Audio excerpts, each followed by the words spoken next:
Hello friends, welcome back to my channel Infobyte. पिछली video में हमने डिस्कस किया टाइप डेफ क्या होता है, उसका क्या यूज़ है एंड एग्जांपल से समझने की कोशिश की।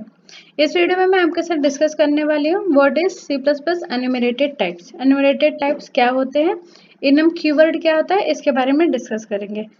पूरा एनम को पूरा समझने के लिए वीडियो पूरा जरूर देखिएगा। तो let's start with what is enumerated type. An enumerated type declares an optional type name and set of zero or more identifiers that can be used as a value of their type. इसका ये मतलब हुआ कि enumerated type क्या करता है, एक optional type आप declare कर सकते हो, उसे सेट कर सकते जैसे आपके पास में एक या उससे ज़्यादा या ज़ीरो उससे भी ज़्यादा आपके पास आइडेंटिफायर्स हैं। मान लीजिए आपके पास 3-4 आइडेंटिफायर्स हैं, आप यूज़ कर रहे हो इंट कैर इन टाइप का, तो आप इसे यूज़ करने के लिए एक एन्यूमरेटेड टाइप डिक्लेयर कर सकते हो to that can be used as a value of the type. Each enumerator is a constant whose type is the enumeration. तो उसका टाइप क्या होगा, एन्यूमरेशन। अब इसे क्रिएट कैसे करना है, to create an enumeration it requires the use of the keyword enum. यहाँ पे कीवर्ड आपको यूज करना पड़ेगा एनम का, और इससे आप एन्यूमरेशन क्रिएट कर सकते हैं। जैसे यहाँ पे देखिए, आप सिंटैक्स देखते हैं कि किस तरह से आप क्रिएट कर रहे हो। So the general form of enumeration type is annum. आपको कीवर्ड पहले लिखना है एनम, फिर एनम का जो नाम देना है आपको उसे आप यूज कर सकते हो। फिर जितने भी लिस्ट ऑफ नेम्स हैं, जो लिस्ट ऑफ आइडेंटिफायर्स आप यूज करना चाहते हो वो लिख लिया आपने, और उसके बाद में वेरिएबल्स की लिस्ट, इस एनम के लिए जो वेरिएबल्स आप यूज करोगे उसे लिखना है। अब इसे समझ एग्जाम्पल के थ्रू समझते हैं। सो हियर एनम नेम, यहाँ पे एनम नेम क्या हो गया, enumeration name type name. The list of names is comma separated. जब आप नेम्स की लिस्ट लिखोगे उसे कॉमा से सेपरेट करोगे। एग्जाम्पल देखिए यहाँ पे, जैसे मैंने एक कलर के लिए एनुमरेशन बनाया है, तो लिखा है एनम कलर। उसके बाद में रेड ग्रीन ब्लू 3 के लिए बनाया, फिर वहाँ पे मैंने वेरिएबल लिस्ट सी यूज किया है। So C is equal to blue. तो जब मुझे यूज करना होगा ब्लू, तो वहां पे मैं लिख सकती हूँ C। अब इसके बाद में जैसे रेड ग्रीन ब्लू, तो इनके कुछ बाय डिफॉल्ट वैल्यूज भी होती है। जैसे C को मैंने असाइन किया है ब्लू, तो इनके कुछ बाय डिफॉल्ट वैल्यूज होती हैं।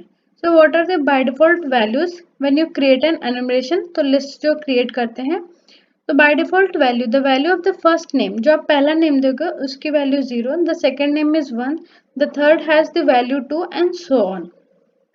तो पहला जो भी नेम हुआ उसकी वैल्यू 0, दूसरा नेम 1, तीसरा 2 एंड ऐसे ही लिस्ट चलती जाएगी। But you can give a name a specific value by adding N initialiser. लेकिन आप क्या कर सकते हो कि पर्टिकुलर जो नेम आप है उसे एक स्पेसिफिक वैल्यू दे सकते हो इनिशियलाइजर के थ्रू। जैसे यहाँ पे एग्जांपल एक समझते हैं। For the example in the following enumeration green will have the value 5। यहाँ पे एक एनम क्रिएट किया है कलर, उसमें पिछले जैसे यूज किया था, तो यहाँ पे मैंने बाय डिफॉल्ट ग्रीन की वैल्यू इक्वल टू 5 यहाँ इनिशियलाइज कर दी है। सो अब ग्रीन की वैल्यू 5 हो गई है, तो ब्लू की वैल्यू क्या होगी। So here blue will have the value of 6 because each name will be one greater than the one that precedes it. तो इसका मतलब रेड की वैल्यू क्या, रेड की क्या वैल्यू हो जाएगी 4, ग्रीन की 5, ब्लू की 6। इसके बाद जो अगर आगे लिस्ट बनाओगे तो इस तरह से चलती जाएगी। अब यहाँ पे एक एग्जाम्पल बनाते हैं, और इसे आप देव सी प्लस प्लस में या जो भी आप एडिटर यूज कर रहे हैं उसमें कंपाइल करिए और एग्जीक्यूट करके देखिए। तो यहाँ पे हैश इंक्लूड किया हमने IO stream, input output stream को इंक्लूड कर लिया। यूजिंग नेम स्पेस std, एक एनम बनाया वीक के लिए, वीक ऑफ डेज जो होते हैं उसके लिए।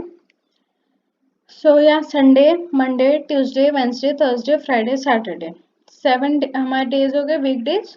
इनके लिए एक एनएम क्रिएट किया। अब संडे का बाय डिफॉल्ट वैल्यू क्या हो जाएगा 0, मंडे का 1 एंड सो ऑन, सैटरडे का 7। सो यहाँ पे मेन मेथड में मैंने देखिए वीक का एक ऑब्जेक्ट क्रिएट कर दिया, करेंट डे। अब करेंट डे को असाइन किया है वैल्यू वेंसडे। अब यहाँ पे मैं जब लिखूंगी वेंसडे तो करंट डे जब भी लिखूंगी तो वहां पे प्रिंट क्या होगा, वेडनेसडे। और वेंसडे की जो वैल्यू है, मतलब 0 1 2 3, वेंसडे की वैल्यू 3 है, तो यहाँ पे प्रिंट क्या होना चाहिए 3, अगर मैं करंट डे को सी आउट कराऊं। तो चलिए उसे देखते हैं। तो क्या किया, सी आउट डे, फिर उसके बाद में करंट डे। नेक्स्ट लाइन में C out day current day +1 return 0। तो इसका आउटपुट क्या आ रहा है, डे 3 डे 4, क्योंकि करंट डे को हमने इनिशियलाइज कर दिया है वेडनेसडे से।